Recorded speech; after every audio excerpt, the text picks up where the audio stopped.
Just a little bit background about the project. The project is supported by generous donations from the Center for Global Inquiry and Innovation, the College and Graduate School of Arts and Sciences here at UVA, and a gift from Mr. McConnell.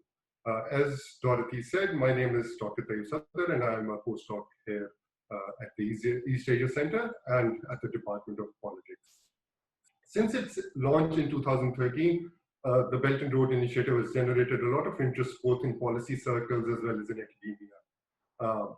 BRI continues to evolve over the last 7 odd years since President Xi Jinping launched it at speeches first in Kazakhstan and then in Indonesia. There are perhaps few areas that are geographically more important for the BRI as the Southeast Asia region is. And of course, it is important because not only for its economic dynamism, the lack of infrastructure in the region, but also because of its strategic location bordering Southwest China, as well as its location as straddling key shipping lines in the Asia Pacific.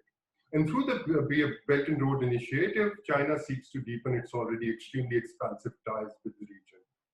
Despite the economic importance, however, there are a number of substantial risks associated with this region and the BRI. There is continuing geopolitical tension due to disputes in the South China Sea, of course, the US-China trade war, and then the fears over debt trap. So it gives me great pleasure to actually welcome Professor Kerem Cosar, who will be talking about some of the extremely historically embedded geopolitical tensions that exist in the region and the potential impact for trade and welfare during the next hour or so. His paper that we've already shared is titled Geopolitics of International Trade in Southeast Asia. Kerem is a professor at the Department of Economics in UVA, and his research has been widely published in some of the leading journals, economic journals in the world, including the American Economic Review, the Quarterly Journal of Economics, the Journal of Development Economics, and the Review of Economics and Statistics, to name a few. Kerem works in the broader area of international trade and infrastructure. During the course of the event, you can either send me your question and answer questions through the Q&A tab, which is located almost at the bottom right-hand corner of Zoom, or depending on time availability, we can look at it once Kerem finishes his talk. So Kerem is going to talk for around 30 minutes to 45 minutes, and then we have the question and answer sessions. So without further ado, welcome Kerem. We look forward to your presentation. Thank you very much, Tayyab, for the introduction. Happy to be here as a member of the UVA's China's Belt and Road Initiative project, and I also thanked our sponsors for the support for my research and for my students' work. Let me jump straight in by sharing my slides with you.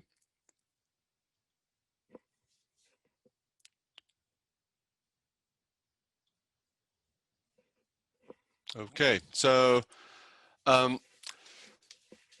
this will be very much related to the BRI. As you will see, it's a joint work that I've finished with a valedictorian alumnus of economics undergraduate program, Ben Thomas, from the class of 2019. It's the Geopolitics of International Trade in Southeast Asia, and it's basically a paper about the importance of trade routes. The whole project is about trade routes. We all know what they mean. We know the famous ones, such as historically the Silk Road being a good precursor to BRI. These are basically least cost paths matching supply with demand. These are sort of the geographical facilitators of long distance international trade, and controlling them has immense value for the states that are involved. For one, you can extract rents. If there's no alternative route, or if the alternative routes are really long and expensive, there's a possibility for charging transit tolls. Another value is it can serve as a bargaining chip for other conflicts, right? The threat of cutting key supplies to your adversaries is an important benefit in negotiating over other potential issues. The talk and the project is mostly about maritime choke points, in particular one of them in Southeast Asia, just to remind everyone some important choke points in the world and sort of the historical conflicts that formed around them: the Turkish straits, the Dardanelles and the Bosporus, the Danish straits connecting the Baltic with the North Sea and the Atlantic Ocean, the Hormuz Strait between Indian Ocean and the Persian Gulf, Gibraltar, the gateway to the Mediterranean, and the Malacca Strait that I will focus on today. These are important choke points of world trade historically.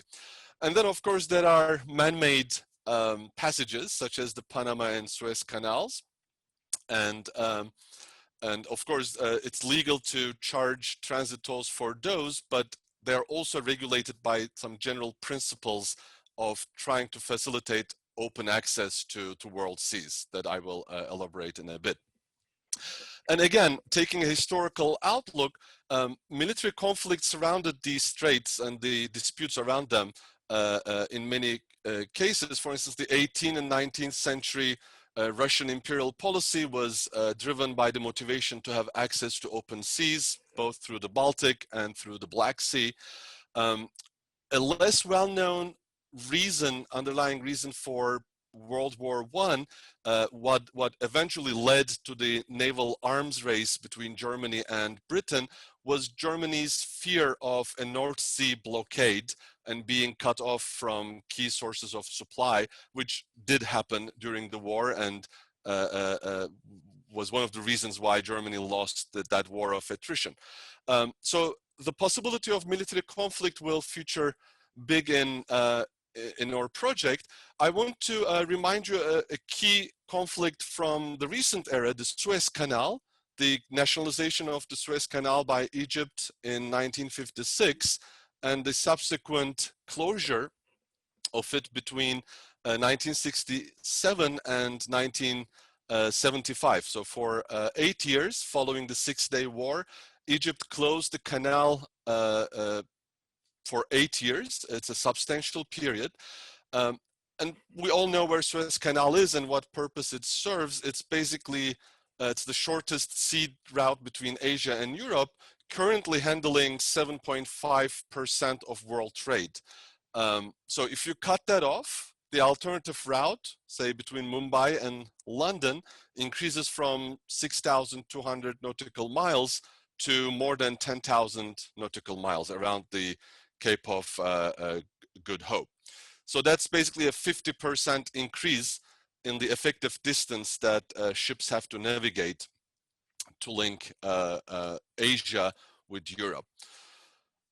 To cite the results from a paper that has studied the impact of this, so we see trade data between countries that have been affected.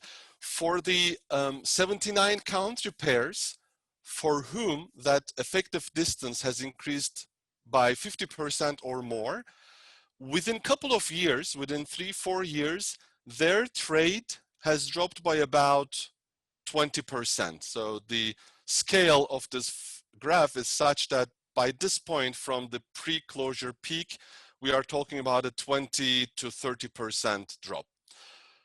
Both the closure and the opening were unexpected events.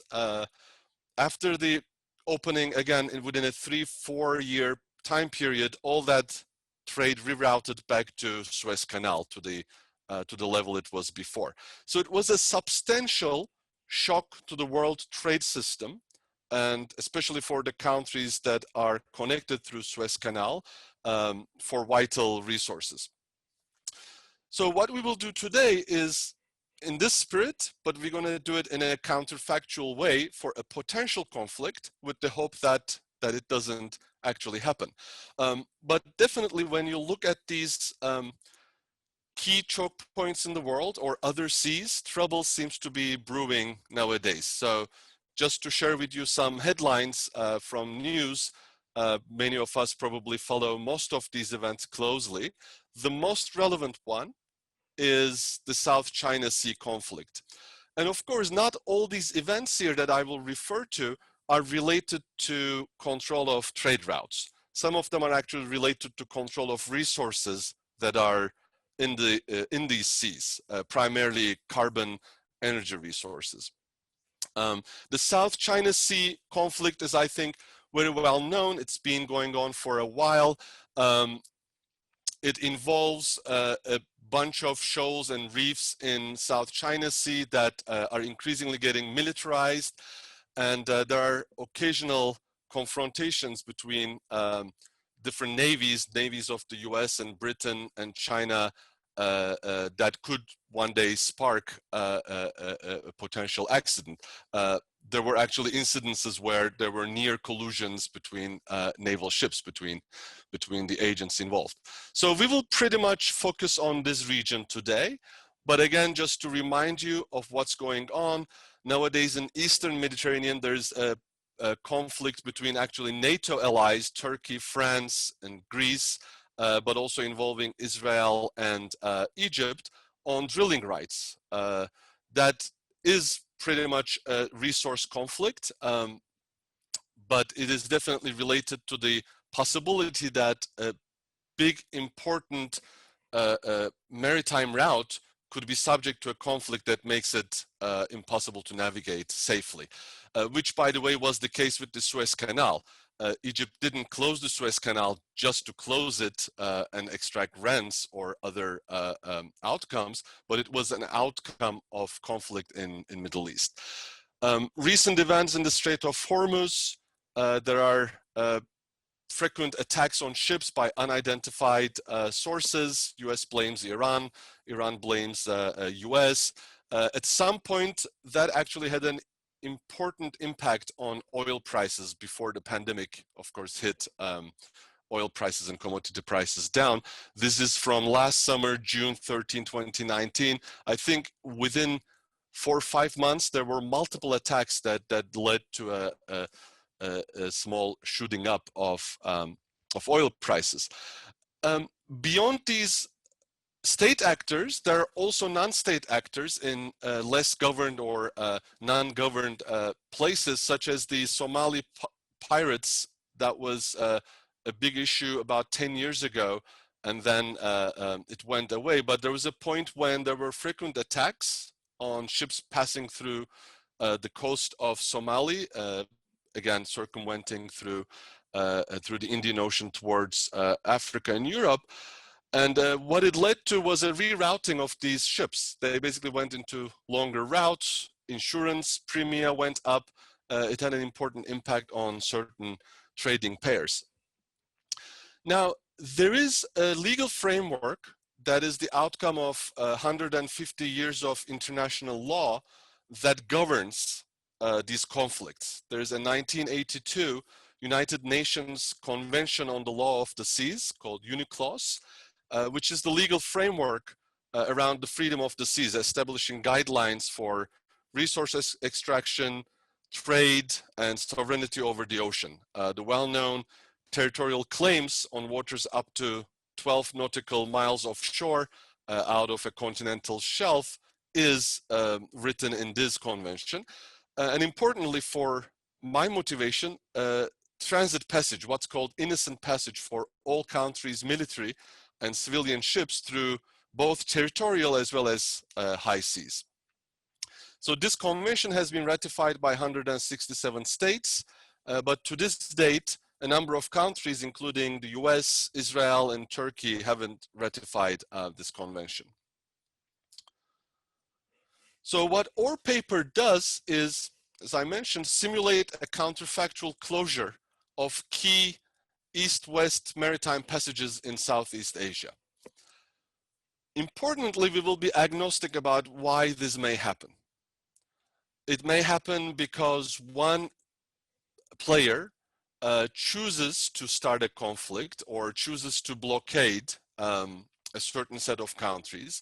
It may happen as a unintended consequence. It may happen because there's some other conflict that makes it, again, unsafe and expensive to navigate through here. So we won't take a stance on that, but we will just assume that navigating through the Malacca Strait becomes impossible. and all the trade has to be rerouted. We will simulate that scenario, and we will use a model to quantify the impact of this on the country's GDPs, not just the regional countries, but a large number of large players, large economies of the world. And we will see that that's substantial, more so for regional players. And then I will finish with some evidence that links this estimated impact with military expenditures of these countries. And that's the geopolitics aspect of our project. And I will refer to BRI as a potential insurance or response against the scenario by China at the very end. So let's talk with maps. Let's take a Pacific-centered map of the world. What we do is we take the top 50 economies, of which 3 are landlocked, so we drop them from our data, but add 4 economies in Southeast Asia that are not within the top 50. These are Cambodia, Sri Lanka, Taiwan, and Myanmar. So we have 51 countries that we account for. That's about more than 90% of world GDP. We take 61 ports in those countries. The dots that you see are the ports that we work with in our simulations of trade routes. 61 ports, because for countries that have 2 coasts, which may be an alternative source of trading if one side is blocked, we take 2 ports. Obviously for US, East and West Coast, similarly for Canada, Australia, for India. We don't take one for Russia just because the lack of economic activity in Eastern Russia, on the Pacific Russia. So we have about 61 ports in 51 countries.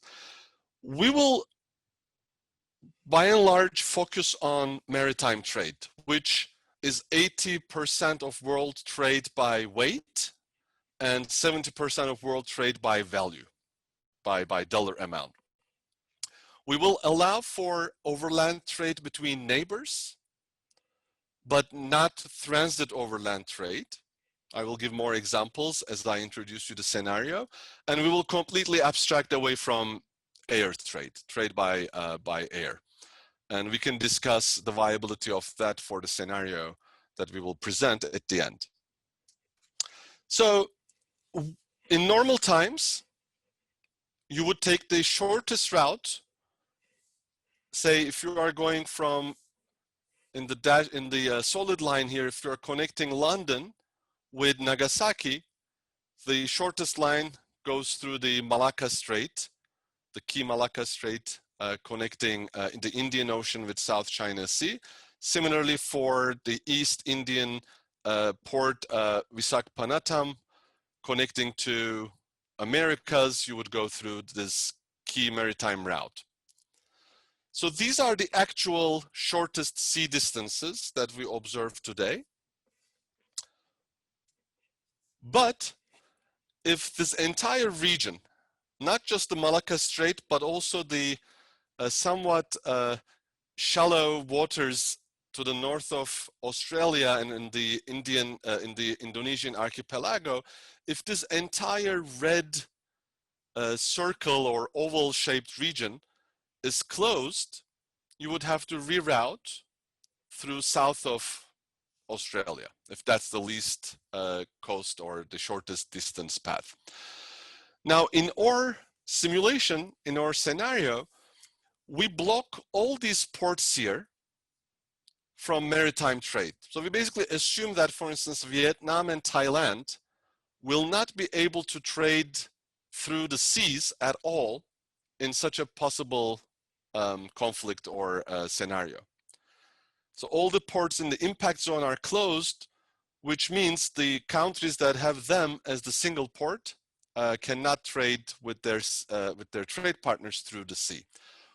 What we allow, which is pretty realistic, is to allow them to let them trade over land if they are neighbors. For instance, Vietnam and Thailand can still trade with each other, but they cannot trade with third countries by transiting another country. That means we don't allow Vietnam to trade with Korea by going through China and shipping, say, from Shanghai. Of course, it is also possible that this scenario involves a conflict between Vietnam and China, in which case that cannot happen to begin with. But again, we will stay agnostic about the causes of this, who may be the aggressor or what the motivation may be. So our purpose is pretty humble. We will just get some numbers and see whether these numbers correlate with the observed military expenditures of the countries in this region. To come back to the same routes that I have just shown, they will be now rerouted through south of Australia. And that rerouting is actually a lot longer than it looks here in the map because of the curvature of the world. It's a major increase in distance by about 18,000 kilometers. So again, if you are shipping a good from London to Nagasaki to Japan, not being able to go through the shortest distance in the Malacca Strait, through the Malacca Strait, but rather circumvent Australia is an increase in your trade distance by about 18,000 kilometers. So this is a big increase in the cost of trading between a certain set of trade partners. To give you a sense of how we're going to model this, or the kind of effects that the model will be able to address, for instance, the distance between India and Germany will not be directly affected, right? So there's nothing that involves shipping through Suez Canal in our scenario. So the distance between Germany and India remains the same. But these countries will be impacted because of the effect that, say, the trade costs that India has with Japan has increased. So in other words, the distance from India to Japan will increase, the cost of trading between India and Japan will increase, and that will impact India's trade with Germany. In which way? Well, India may want to import more from Germany and export more to Germany because of that. So Germany may actually get some indirect benefits from the closure of these passages. Of course, Germany's trade with Japan will be directly impacted, but since these two are further away from each other, all these other secondary effects may end up benefiting certain countries that are not directly are involved in the region. So we will use a rich model, what we call a quantitative trade model, that can address all these possibilities. I will skip the technicalities, but just to give you a summary of how it works, we assume that each country has a unique bundle of goods to export. It's the unique bundle of goods that country can sell to the rest of the world. And then trade costs increase with distance. That's also a pretty straightforward and standard assumption. And then bilateral trade flows between countries and their real incomes, their GDPs, are determined in world general equilibrium, taking into account the effects that I just described. Germany's GDP is affected by this shock to world trading system, not just because Germany's trade costs with Japan and China will increase, but there will be secondary indirect effects. Again, the simulated scenario is basically an increase in distance that will factor in as an increase in trade costs in the model. A little wonkish detail, it's important what we assume is the elasticity of substitution between countries' goods. What do I mean by that? If this unique bundle of goods between countries is very substitutable, then if trade costs increase with one partner, you will easily switch to sourcing from other countries. On the other hand, if it is a good that is really not substitutable, for instance, if you are a major importer of carbon energy resources, if you're a major importer of oil, then you cannot easily switch sources. Although it's a homogeneous good, the next potential provider to you may be in a much further away distance. In that case, you will suffer more from this increase in in the trade cost. So we will take standard values about this elasticity of substitution between countries' goods, and I will also mention at the end that it is important to consider sectoral variation, such as the one that I just described. There are certain goods that are vital and that are really hard to substitute. If you don't have oil, you don't have oil.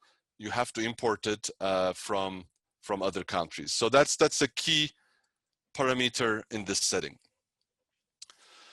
Now let me show you the key model equation that we will take to the data that's generated by the model. So the X here is the trade flows between country N and I. It's the export of country N to country I. And this parameter here is governing the rate at which trade between these two countries drops with distance. So this alpha is negative, which is why this whole equation is called gravity equation in international trade literature. Standard gravity forces, objects that are close with each other have strong force of attraction. In this case, they trade with each other more than countries that are distant from each other. So this alpha governs the rate at which this increase in the effective distance is going to decrease trade and impact the GDP of countries. Other things that matter, contiguity, because we will allow neighboring countries to trade. So this beta 1 is positive. You trade more with your neighbors. You trade more with countries that you speak the same language with. And finally, you trade more with yourself. So this N and I can be internal trade. Actually, most countries trade most with themselves, as is well known. And that is the rate at which you that you can substitute in a sense towards yourself if you lose trade partners. Here's the result of this estimation. So the numbers here are the 51 countries that we look at. 51 by 51, there are 2,601 potential combinations in that N to I and I to N order. So this first number here, the negative 0.8, 0.9, effectively it's unity, means that as distance doubles, trade between countries drops by half. So again, if you're comparing trade between two countries that are at, say, 1,000 miles and 2,000 miles away from each other, the second pair would trade half as much as the first pair. Contiguity itself, as a dummy, it's 0 or 1, you're either neighbors or not, leads to a 50% increase in trade. And you basically trade, controlling for these other sources, you trade twice with yourself than you trade with your trade partners. So we're going to use these coefficients in our analysis. These are all estimated from 2015 international trade data. Actual trade from the current state of the world. But we're going to fix these numbers in our counterfactual, feed in the counterfactual increases in distance, and solve the entire model to see what the impact on GDP is. So next, I'm going to show you the predicted welfare losses of the countries in the region from this scenario. So bunch of numbers, but actually what's going on here is pretty straightforward. This is the elasticity that I was referring to before. If goods are very substitutable, that would be -7. If goods are not substitutable or less substitutable, that would be -3. So basically, we take a range of values from the literature because we are not 100% sure about the actual value of this parameter. So we're going to look at a range between 3 and 7. And as I will highlight, this is an important parameter because it does change the implications for some countries. Now, we've looked at columns. Let's just focus on this one, the case where we have the most substitution possibility. As you see, the smallest countries in the region have the most to lose from the scenario. This is a percentage point decrease in real GDP. So it's a major impact on Taiwan, Singapore, Hong Kong, Vietnam by more than 10%. So some of these countries are basically pushed into autarky or to costlier overland trade with their neighbors only, whereas the impact on larger countries is smaller. For instance, India is not only larger, but is also a little bit further away from the region. So it only suffers less than 1% impact. Here's the interesting result where the elasticity of substitution does make a difference. For China, a negative loss is a gain. So a negative 0.7 gain, around 1 percentage point, 1% gain in GDP for China may look surprising. So after all, we are simulating a huge potential sort of closure of key tradeways from which China itself benefits. In this case, there is the following counteracting effect that is especially important for large countries like China, what we call the terms of trade. So basically, if other East Asian countries, such as Japan, Vietnam, Taiwan, Singapore, if they are locked in to the region, the largest buyer for them is China. So facing higher costs of selling, say, to Europe, these regional smaller countries will instead export to China at lower prices. Similarly, they will import, their imports from Europe will become more expensive. So they will buy more from China, but at slightly higher rates compared to what they were paying to China before. So China may actually benefit from lower import prices and higher export prices in such a scenario. Again, we're not taking a stance on who's going to initiate that, why the scenario may happen. It may be China. China may be the aggressor, or the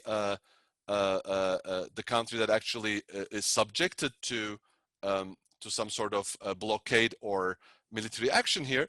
But there is the possibility, at least for a large country in the region, to benefit from this kind of cessation of trade.